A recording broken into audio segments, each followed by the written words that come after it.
बिस्मिल्लाहिर्रहमानिर्रहीम। अस्सलाम वालेकुम स्टूडेंट्स। आज हमारी फ़िज़िक्स की क्लास में हम नया एक टॉपिक शुरू करने वाले हैं जिसका नाम है एरर।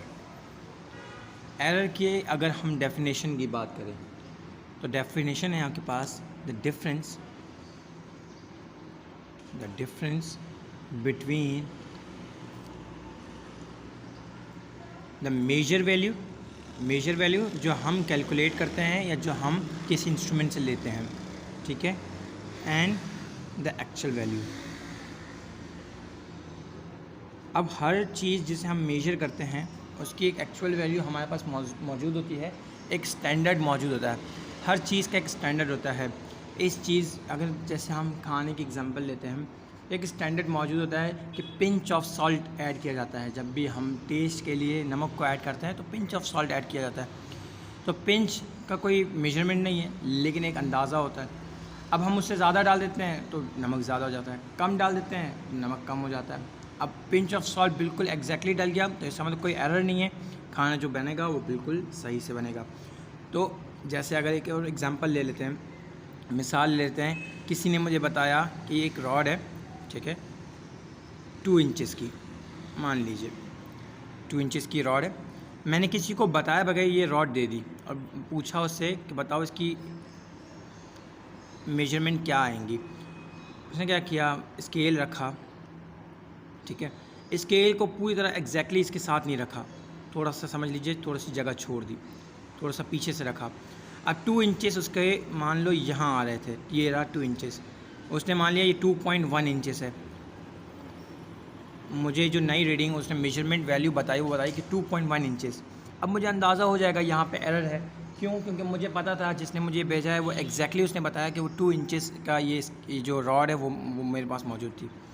लेकिन जिसे मैंने काम करने के लिए दिया, ठीक है, जिसे भी मैंने काम करने के लिए दिया उसने उस चीज़ को मेजर किया, थोड़ा सा गलत कर दिया अपनी मर्ज़ी से या कुछ और गलती से उसने इस स्केल से गलत मेजरमेंट कर ली। तो जो ये 0.1 का जो इंचेस का एरर आया, ठीक है, ये डिफरेंस है हमारे पास। ये डिफरेंस आ गया हमारे पास एक्चुअल वैल्यू से। एक्चुअल वैल्यू हमारी 2 थी, आंसर आया 2.1, तो डिफरेंस कितना हो गया 0.1। अगर हम दोनों को माइनस करेंगे, difference measure value minus actual value, तो हमारे पास आंसर आएगा 0.1। ये हमारे पास 0.1 का एरर आ जाएगा।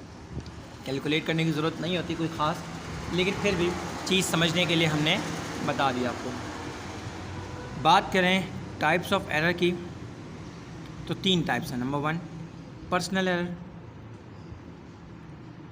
ठीक है। नंबर 2 सिस्टमैटिक,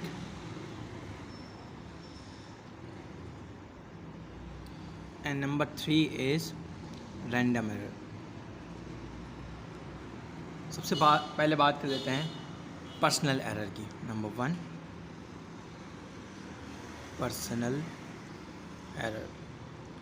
अब पर्सनल अंदाज़ा हो रहा है जब इंसान खुद कुछ काम करता है या किसी से काम करवाता है, इंसान से, किसी मशीन से नहीं, किसी इंस्ट्रूमेंट से नहीं, खुद कुछ काम करता है, खुद कोई मेजरमेंट लेता है, खुद किसी चीज़ को कैलकुलेट करना चाहता है, तो ऑब्वियसली इंसान है, गलती तो करेगा, तो वो पर्सनल एरर में कैलकुलेट हो जाता है, ठीक है। अब हमारे पास बहुत सारे ऐसे इंसान होते हैं जो थोड़ा सा काम पे ध्यान ना दें, या काम पे ध्यान था तो इंस्ट्रूमेंट उन्होंने सही नहीं पकड़ा था, और इंस्ट्रूमेंट सही पकड़ा तो जगह पे नहीं रखा था। तो इस तरह की जो एरर्स आते हैं ये पर्सनल एरर में आ जाते हैं, जो इंसान खुद करता है। इस एरर को ख़त्म किया जा सकता है, बिल्कुल हमें पता लग सकता है, क्योंकि हमें पता है कि स्टैंडर्ड ये आना था, इस चीज़ की वैल्यू असल ये वैल्यू थी। अब हमारे पास ये मेजरमेंट करने के बाद ये वैल्यू आई, तो हमें अंदाज़ा हो जाता है, फिर हम उस चीज़ को उसमें से माइनस कर देते हैं, उस एरर को निकाल देते हैं।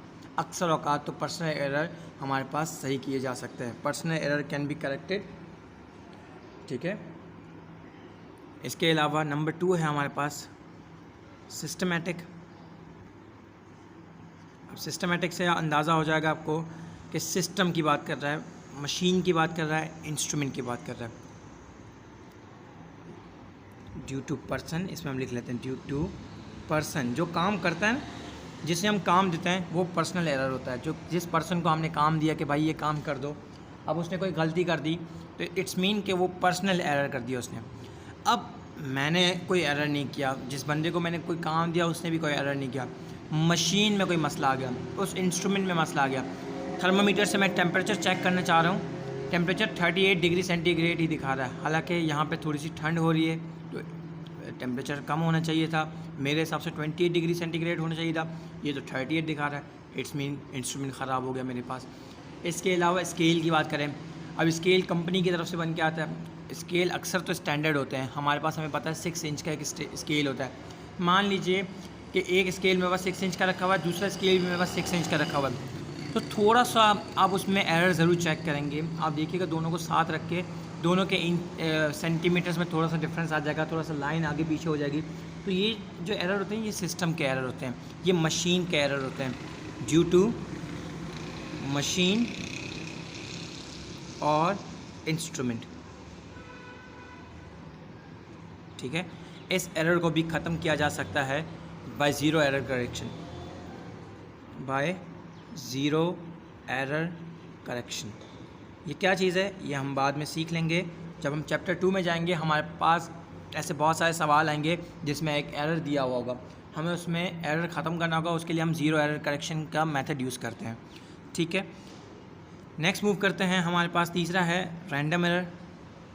अब रैंडम से नाम से पता चल रहा है ये भी चीज़ कि रैंडमली खुद ब खुद हो जाना, हम नहीं करते, मशीन नहीं करती, लेकिन खुद ब खुद हो जाए, ये कहलाता है error of surrounding, due to surrounding.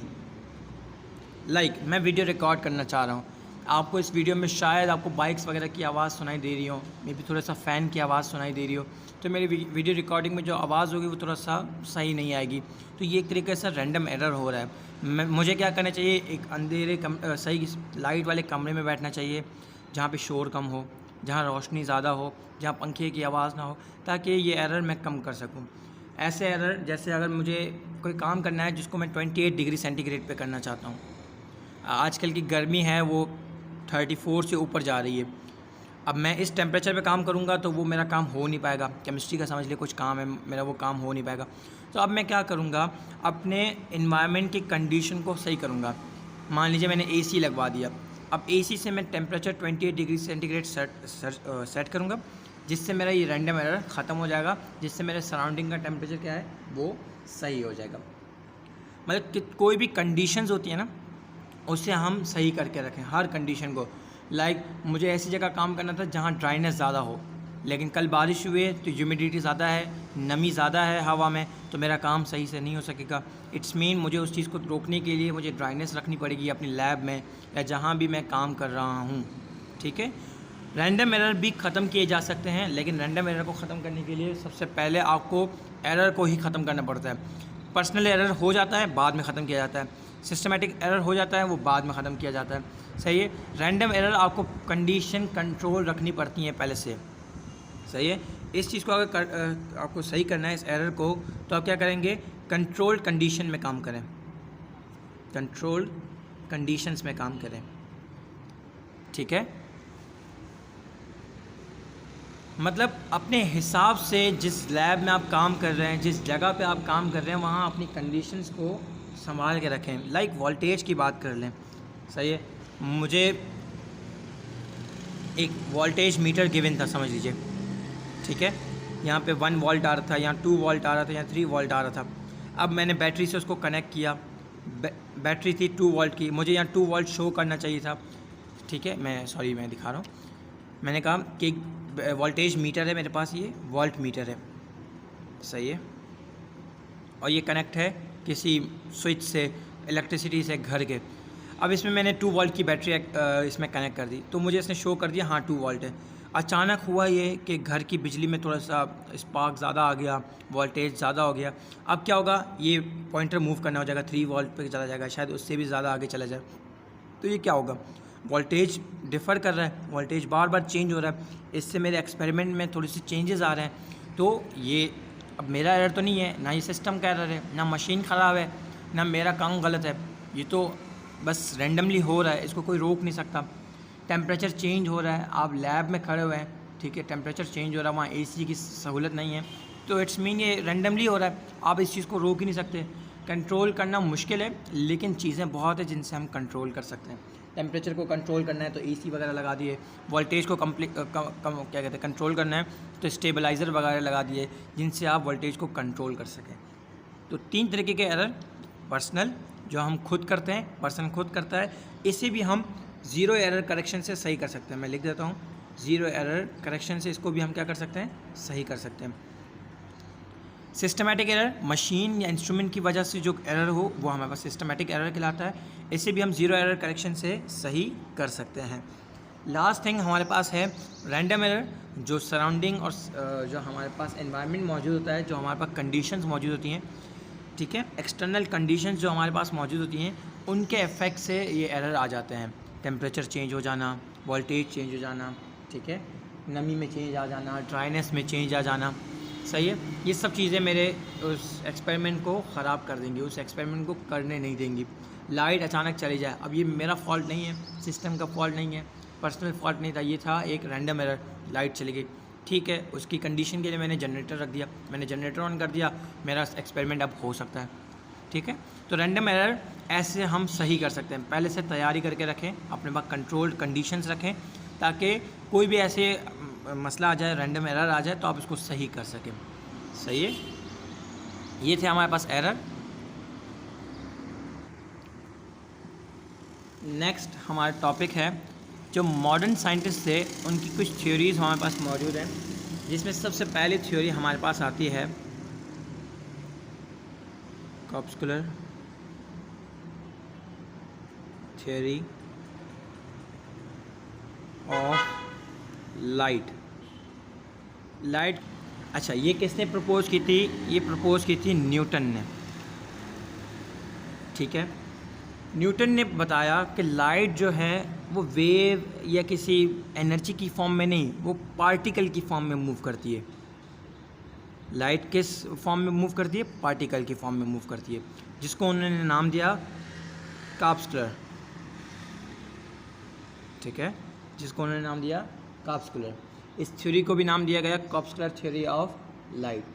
बहुत छोटे छोटे पार्टिकल्स हमारे पास लाइट में मौजूद होते हैं। अगर आपने एक चीज़ नोटिस की हो, शायद उन्होंने भी वही चीज़ नोटिस की थी, कि जब हमारे पास खिड़की में से एक लाइट की बीम आ रही होती है, उसमें हमें डस्ट पार्टिकल दिखते हैं, छोटे छोटे डस्ट के पार्टिकल दिखते हैं। तो मे भी उन्हें लगा कि वही छोटे छोटे जो पार्टिकल्स हैं, ये लाइट के पार्टिकल हैं, जिनकी वजह से चमक हो रही है हमारे कमरे में। सही है। इन्होंने एक हाइपोथेसिस दिया, एक थ्योरी दी, जिसकी बिना पे उन्होंने कहा कि जो लाइट है वो पार्टिकल की फॉर्म में मूव करती है। सही है। और इन्होंने रिफ्लेक्शन और रिफ्रैक्शन के कॉन्सेप्ट को भी इस चीज़ से समझाने की कोशिश की। ऑब्वियसली बात है, अगर कोई बंदा यहाँ खड़ा हुआ, ठीक है, तो अब और यहाँ कोई दीवार है, लाइट के पार्टिकल आएंगे, इससे हिट करेंगे, इससे हिट करेंगे, इससे हिट करेंगे। जो हिट नहीं करेंगे वो यहाँ पे एक लाइट फॉर्म करेंगे। जहाँ पे लाइट हिट नहीं होगी वहाँ पे क्या होगा? एक शेडो बन जाएगा, रिफ्लेक्शन आ जाएगा उस चीज़ का।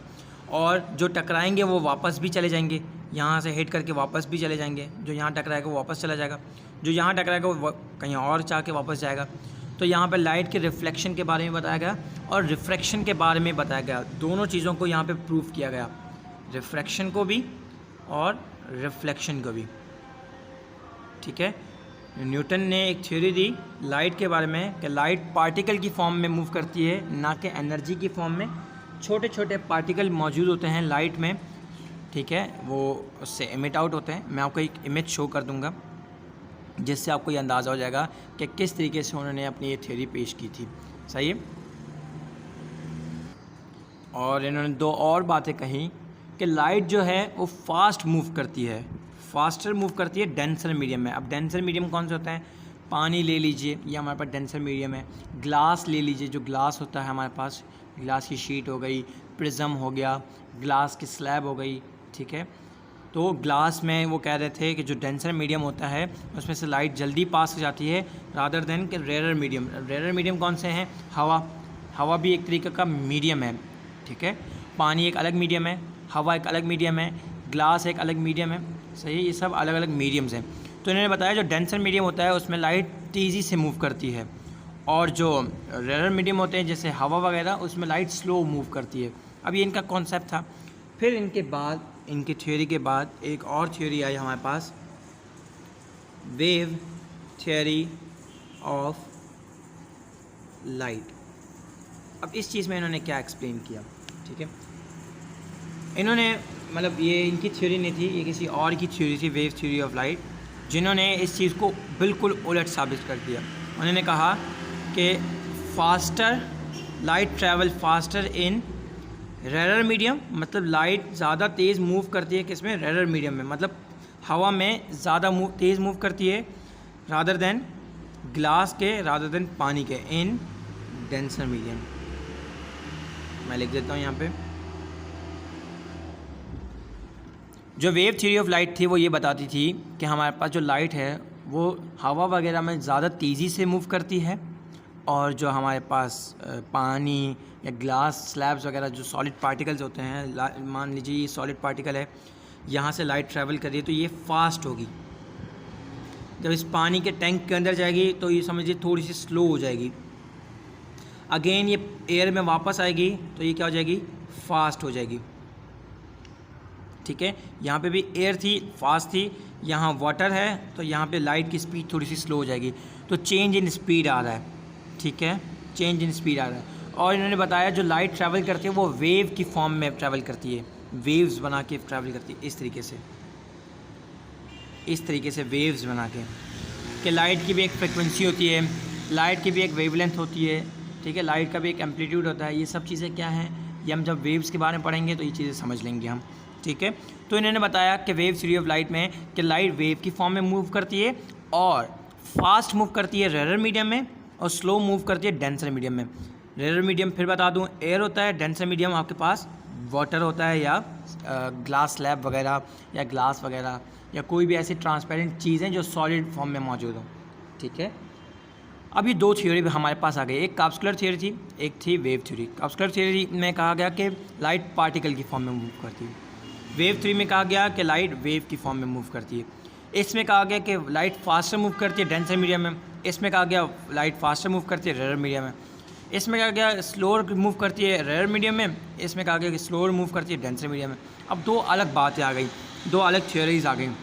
अब ऑब्वियसली हम जानते हैं कि न्यूटन कोई छोटा साइंटिस्ट तो था नहीं जिसकी बात को ऐसे रद्द किया जा सके, तो ऐसी एक्सप्लेनेशन चाहिए थी जो इस चीज़ को गलत साबित कर दे।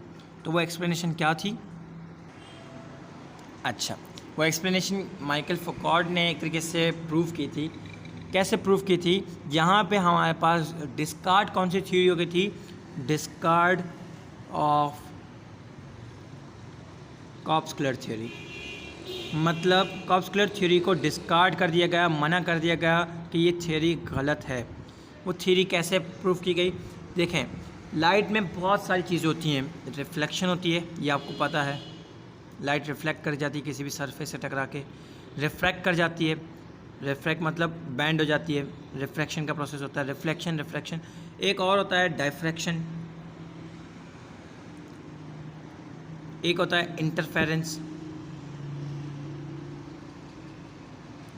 एक होता है पोलराइजेशन।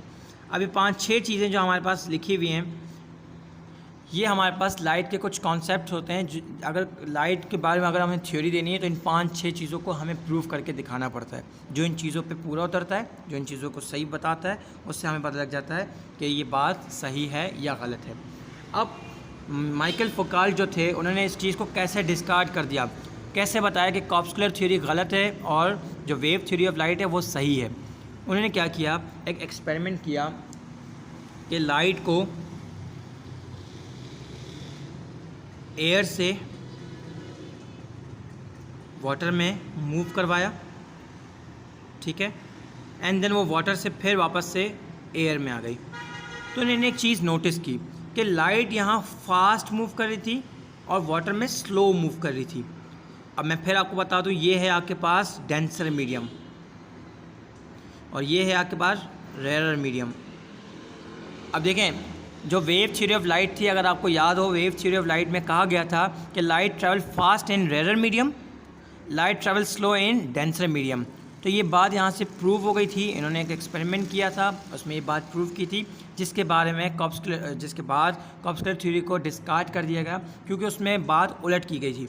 उसमें कहा गया था कि लाइट रेयर मीडियम मतलब एयर में स्लो करती है मूव और डेंसर मीडियम में फास्ट मूव करती है, जो कि दोनों बातें गलत थीं। माइकल फोकाल्ट जो एक साइंटिस्ट थे उन्होंने इस बात को प्रूव किया और बताया कि हमारे पास वेव थ्योरी ऑफ लाइट इस चीज़ को सही से बताती है। सही है बच्चों। तो कॉप्सलर थ्योरी को डिस्कार्ड कर दिया गया था, माना गया कि वेव थ्योरी ऑफ लाइट ही सही है। लाइट के कोई पार्टिकल्स नहीं होते, लाइट मूव करती है in the form of waves. यहाँ तक ये बात कंफर्म हो गई थी कि लाइट पार्टिकल्स तो कम से कम नहीं है, वो वेव्स हैं, ठीक है। लेकिन अब बता तो दिया, कॉप्सलर थ्योरी न्यूटन ने बता दी, वेव थ्योरी भी बता दी गई। अब एक और थ्योरी हमारे पास आई जिसने इन दोनों थ्योरी के बारे में एक सही से बात बता दी, वो थी क्वांटम पेन नहीं लिखा I think, theory of light. अब मैं आपको सिर्फ डिस्क्राइब कर देता हूँ। क्वांटम थ्योरी ऑफ लाइट में किसने प्रपोज की थी? सबसे पहले ये बता दूँ, ये आइंस्टाइन ने प्रपोज की थी।